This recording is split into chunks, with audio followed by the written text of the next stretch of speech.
In this lesson, we're going to be creating a projectile. So we've already created the flight template and the hit effect, but I want us to have something so that when we right click, it'll throw a projectile at an enemy. So this means the first thing that I want to go ahead and do is go to blueprints, and I'm going to create a new blueprint class.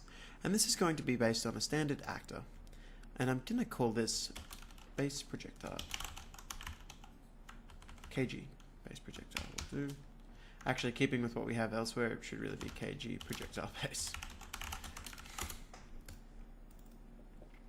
There we go. So, what is this? This is essentially going to be a few things. First off, we're going to have a particle system in there that is going to be the flight template. So the particle system is going to be the, I'm going to call it flight system. This is going to be set to the system that we created called p_flight. And if I click off that, that's what that looks like at the moment. So that's our basic flight template. The next thing that I'm going to do is I'm going to set this up so that we have something that can handle overlaps. Because when this overlaps an enemy, I want it to explode. So I'm going to add some collision, and I'm going to add sphere collision. So this sphere collision that's been added just here is going to be the thing that has to hit the enemy to explode. Now it's up to us how big we want this to be. The moment that is a 32 radius, which means keep in mind that your diameter is going to be 64. I'm going to crank this all the way up to 50 though, because I want it to be kind of hard to miss, and a little bit more forgiving.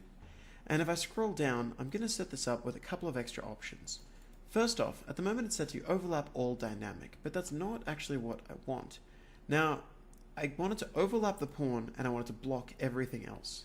Because when it overlaps the pawn, I'm going to set that up to explode. But when it hits static geometry in the world, such as a wall or potentially a sword if we wanted to get into it, I don't want it to explode. Instead, in those instances, I want it to bounce. But how do we make it bounce, you ask? I'll show you. We're going to add projectile movement. So in the projectile movement component, we can actually set up all of the movement for a standard projectile, including some really cool stuff like homing. See this option down here is homing projectile? We can actually set this up to home in on something if we wanted to. Now I'm going to set the initial speed up as a reasonably high value of 4,000. Max speed I'm going to leave to 0, which means that there's no limit. Now if this was a missile or something like that, I would probably set this option called rotation follows velocity, which would automatically orient the projectile in the direction that it's currently moving in. So if it was a missile, it would always kind of face the forwards. So that's set up. I'm going to keep gravity scale of 1 for the time being. And the last thing I'm going to do before I continue is I'm going to get the sphere, and I'm going to make it the root component by just dragging it onto it. Now, we've got the basic setup for a projectile here, and if I was to click the simulate button, we could watch what it would do in a game. So that's how it would look when it flew off, which is pretty cool.